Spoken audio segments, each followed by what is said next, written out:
எல்லாருக்கும் வணக்கம். நான் டாக்டர் கார்த்திகேயன். இன்னைக்கான வீடியோவில் நம்ம தொடை இடுக்கில் ஏற்படக்கூடிய அந்த அரிப்பு இதை பற்றி தான் பார்க்க போகிறோம். எதனால் இது ஏற்படுது? சில பேர் ரொம்ப நாள் நடக்காமையே இருப்பாங்க, ஓடாமையே இருப்பாங்க. திடீர்னு ஒரு நாள் ரொம்ப தூரம் நடக்கிறாங்க, ஏதாவது ஃபங்க்ஷனுக்காக போகிறாங்க அப்படின்னு போகும்போது ரெண்டு தொடைகளுக்கு இடையில ஏற்படுற உரசல்னால சில சமயம் இந்த மாதிரி ஒரு எரிச்சல் வரலாம், ஒரு வலி வரலாம். ஆனால் அரிப்புங்கிறது அந்த நேரத்தில் இருக்காது. ஸோ இந்த மாதிரி தொடைகளுக்கு இடையில ஏற்படக்கூடிய எரிச்சல் வலிக்கு நார்மல் தேங்காய் எண்ணெய் அப்ளை பண்ணாலே போதும், அடுத்த நாள் காலையிலேயே அதை காணாமல் போயிடும். ஆனா இப்ப நம்ம பார்க்கக்கூடிய ஜாக்கர்ஸ் இட்ச் அப்படின்னு சொல்லக்கூடிய இந்த தொடை இடுக்கில் வரக்கூடிய அரிப்பு அப்படிங்கிறது சாதாரணமா வந்துடாது, கொஞ்சம் கொஞ்சமா டெவலப் ஆகும். இது எப்படி யாருக்கு டெவலப் ஆகும் பார்த்தீங்கன்னா, ரொம்ப குண்டா இருக்கவங்களுக்கு டெவலப் ஆகும், சர்க்கரை வியாதி இருக்கிறாங்கன்னா அவங்களுக்கு டெவலப் ஆகும்.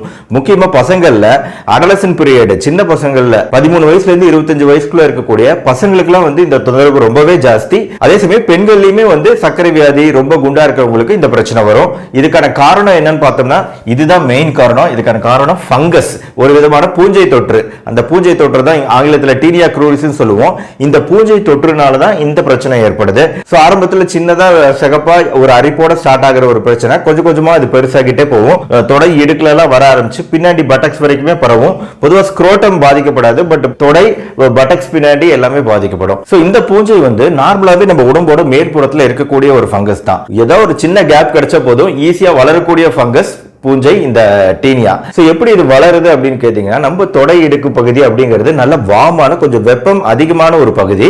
அதுவும் இல்லாம ஈரம் ஈஸியா ஆகக்கூடிய பகுதி. சோ எந்த இடத்துல வெப்பம் அதிகமா இருக்கோ, எந்த இடத்துல ஈரம் அதிகமாகுதோ, அதாவது வேர்த்தல் மூலமா ஈரம் அதிகமாகுதோ, இந்த சிச்சுவேஷன்ல இந்த ஃபங்கஸ், இந்த பூஞ்சை ரொம்ப சந்தோஷமா வளர ஆரம்பிக்கும். சோ அப்படி வளர ஆரம்பிச்சோன்னா தோலோட மேல் புறத்துல கொஞ்சம் கொஞ்சமா அப்படியே சாப்பிட ஆரம்பிக்குது. சோ அதனால அப்படியே சிகப்பாய் இந்த புண்ணு பெருசாகிட்டே போகுது. யாருக்கு இதெல்லாம் வரும்? சோ பசங்கள்ல பார்த்தோம்னா விளையாடுறது நிறைய விளையாடுவாங்க. சோ இப்படி விளையாண்டுட்டு அதே ஈர துணியோட அதே ஈர ஜட்டியவே போட்டிருப்பாங்க, டைட்டான ஜட்டியா அணிஞ்சிருப்பாங்க.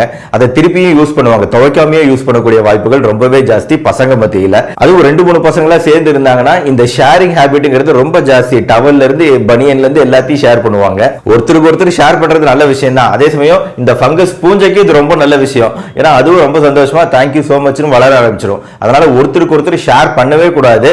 அதே மாதிரி டெய்லியுமே கண்டிப்பா உள்ளாடைகளை துவைச்சே போட்டாகணும். இல்லனா கண்டிப்பா ஃபங்கஸ்க்கு சந்தோஷமான ஒரு என்விரான்மெண்ட்டை நம்ம உருவாக்கி கொடுக்கிறோம்னு அர்த்தம். சோ விளையாடிட்டு வரோம், ஜாகிங் போறோம், வாக்கிங் போறோம் அப்படின்னாலும் திரும்பி வந்த அப்புறம் அந்த உள்ளாடைகளை எல்லாம் கழட்டிட்டு துவைக்கிறதுங்கிறது பெஸ்ட். அதே உள்ளாடையை திருப்பி அணியக்கூடாது. அந்த ஹைஜீன், அந்த இடத்துல இருக்கக்கூடிய சுத்தம் தான் இங்க மெயினான ஃபேக்டர். ஈவன் சர்க்கரை வியாதியிலுமே அந்த சுத்தம் மெயின்டைன் பண்ணணும். வாக்கிங் ஜாகிங் போறாங்க அப்படின்னா கண்டிப்பா திரும்பி வந்த அப்புறம் குளிச்சிடுறது பெஸ்ட். சோ அப்படி குளிச்சு முடிச்சதுக்கு அப்புறம் கண்டிப்பா தொடை இடுக்கு பகுதி, கால் பாத பகுதி இதையெல்லாம் நல்லா சுத்தமா துடைக்கணும். அதுவும் ரொம்ப முக்கியம். பட் சில பேர் இதை ஃபாலோ பண்ணாம விட்டுருப்பாங்க. அப்படி ஃபாலோ பண்ணாம விடும்போது வரக்கூடிய இந்த பூஞ்சை தொற்று அப்படிங்கிறது நல்ல பயங்கர இச்சிங்கா இருக்கும். பொது இடத்துல ஒரு அன்கம்ஃபர்டபுளா இருக்கும். திடீர்னு கை வச்சு சொரிஞ்சிட்டு இருப்பாங்க அவங்களே அறியாம. சோ அதுக்கு ட்ரீட்மெண்ட் இப்போ நார்மலான வீட்டு வைத்திய முறைகள் ஏதாவது இருக்கான்னு கேட்டீங்கன்னா சில விஷயங்கள் இருக்கு. கிருமிகளுக்கு எதிராக, பூஞ்சைகளுக்கு எதிராக ஓரளவு செயல்படும். உப்பு அப்படிங்கிறது கிருமிகளை வளர விடாது. அப்புறம் தேங்காய் எண்ணெயுமே அந்த எரிச்சலுக்கு மட்டும் இல்ல, இந்த மாதிரி சிச்சுவேஷன்லயும் தேங்காய் எண்ணெய் ஒரு நாளைக்கு 3 அல்லது 4 தடவை அப்ளை பண்ணாலும் சம்டைம்ஸ் இது குறையறதுக்கான வாய்ப்பு இருக்கு. அப்புறம் வெங்காய சாறு அப்படிங்கிறது ஒரு கிருமி நாசினி, பூஞ்சையை குறைக்கக்கூடிய தன்மை உண்டு. ஆனா இதெல்லாம் போட்டுமே அவ்வளவு சீக்கிரம் கேட்டுடாது. ரொம்ப நாள்பட்ட அளவுல டெவலப் ஆயிருக்கு அப்படின்னா நம்ம வீட்டு வைத்திய முறைகள் யூஸ் பண்ணி அவ்வளவு சீக்கிரம் குணப்படுத்த முடியாது. ஆனா ஆயின்மெண்ட் யூஸ் பண்ணோமா கடகடன்னு கியூர் ஆயிரும். ஏன்னா ஆயின்மெண்ட் ஆன்டிஃபங்கல் கிரீம் சாதாரணமா கடைகள்லயே கிடைக்கும். பொதுவாக இந்த ஆயின்மெண்ட் மெடிக்கல்ல சாதாரணமா கிடைக்கும். ஓவர் த கவுண்டர் ட்ரக்ஸ் லிஸ்ட்ல இது இருக்கிறதுனால சாதாரணமா ஒரு ஜாகர்ஸ் இட்ச்க்கு இந்த ஆயின்மெண்ட் வாங்கலாம். சோ இது குளோட்ரைமோசோல் தான் முதல்ல நம்ம எல்லாருமே யூஸ் பண்ணக்கூடிய மருந்துங்கிறது. இந்த குளோட்ரைமோசோல் அசோல் முடியும். சோ அப்படி வச்சு அதை வச்சு நம்ம கண்டுபிடிச்சுக்கலாம். இல்லனா மீகோனசோல், லலிகோனசோல் அப்படின்னு நிறைய விதமான அசோல் முடியக்கூடிய மெடிசன்ஸ் இருக்கு. சோ அது இருக்காங்கிறது நம்ம மெடிக்கல்ல கன்ஃபார்ம் பண்ணிட்டு இந்த ஆயின்மெண்ட் வாங்கி நம்ம அப்ளை பண்ணாலே தொடர்ந்து அப்ளை பண்ணணும். ஃபர்ஸ்ட் ஒரு 2 வாட்டி அப்ளை பண்ணும்போது இது குறைய ஆரம்பிச்சிடும்.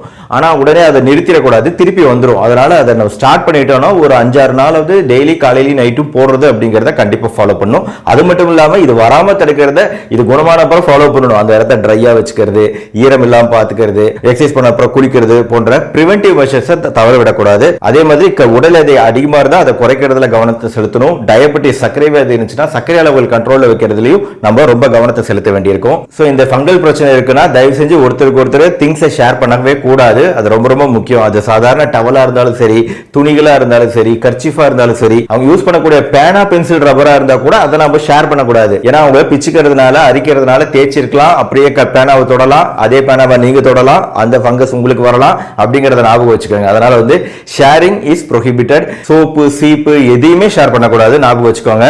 நண்பேண்டா அப்படின்னு சொல்லிட்டு யாராவது ஷேர் பண்ணாங்கன்னா ஒருவேளை இந்த பிரச்சனையினால ஷேர் பண்றாங்களா அப்படிங்கறத ஒரு டவுட் உங்க மனசுல எப்பவுமே இருக்கட்டும். முடிக்கிறதுக்கு முன்னாடி இன்னொரு முக்கியமான விஷயம், இது வந்து நல்ல அரிப்பு இருக்கும், இச்சிங் இருக்கும்.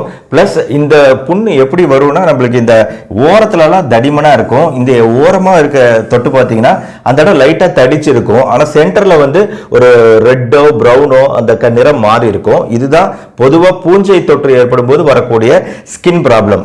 இதே வந்து இன்வர்ஸ் சொரியாசிஸ்னு ஒரு கண்டிஷன் இருக்கு. அதாவது சொரியாசிஸ் இந்த தோல் வியாதி இருக்கிறவங்களுக்கும் அதே மாதிரி ஒரு மாதிரி வெள்ளையா தடிப்பு வரும். ஆனா அந்த தடிப்புகள், வெள்ளை தடிப்புகள் அப்படிங்கிறது முழுக்க இந்த புண்ணு முழுக்க ஃபுல்லாவே ஒரு தடிமனா மேல தூக்கி இருக்கும். ஸோ இது வந்து ஒருவேளை உங்களுக்கு டவுட் இருக்கு அப்படின்னா வந்து கண்டிப்பா தோல் டாக்டர் ஃபர்ஸ்ட் கன்சல்ட் பண்ணிக்கிறது என்னைக்குமே பெட்டர். அவங்க கிட்ட இருந்து இது வந்து ஃபங்கல் இன்ஃபெக்ஷன் தானா, பூஞ்சை தானா, இல்ல இன்வர்ஸ் சொரியாசிஸ் சொல்லக்கூடிய ஒரு பிரச்சனையா அப்படிங்கறத நம்ம தோல் டாக்டர்கிட்ட கண்டிப்பா கன்ஃபார்ம் பண்ணிக்கணும். அவங்களோட கன்சல்டேஷனோட நம்ம ட்ரீட்மெண்ட் எடுத்துக்கிட்டா இன்னமும் பெட்டர். ஃபர்ஸ்ட் வாட்டி வருது அப்படின்னா வேணா ட்ரை பண்ணி பார்க்கலாம். திருப்பி திருப்பி வருதுன்னா நம்ம எந்த முயற்சியும் எடுக்கக்கூடாது. ஃபர்ஸ்ட் ஒரு வாட்டி டாக்டரை பார்த்துடணும். ஏன்னா நம்மளுக்கு சர்க்கரை வியாதி மட்டும் இல்ல, நம்மளோட ஓவரால் தடுப்பு சக்தி குறைவா இருந்தாலும் இந்த பிரச்சனை திருப்பி திருப்பி வர வாய்ப்பு இருக்கு. அதனால வந்து திருப்பி திருப்பி வருதுன்னா இந்த மாதிரி மெடிக்கல்ல போய் மருந்துகள் வாங்கி ட்ரை பண்றதுங்கிறத அவாய்ட் பண்ணிருங்க. கண்டிப்பா டாக்டர்கிட்ட போய் செக் பண்ணிக்கோங்க. சோ கண்டிப்பா இந்த வீடியோ உங்க ஃப்ரெண்ட்ஸ் அண்ட் ரிலேட்டிவ்ஸ்க்கு ஷேர் பண்ணுங்க. இந்த வீடியோ உங்களுக்கு பிடிச்சிருந்துச்சுன்னா லைக் பண்ணுங்க. நம்ம சேனல் டாக்டர் கார்த்திகேயன் மறக்காம சப்ஸ்கிரைப் பண்ணுங்க. பெல் ஐகான் கிளிக் பண்ணி வச்சுக்கோங்க. நம்ம அடுத்த வீடியோவில் மீட் பண்ணுவோம். நன்றி, வணக்கம்.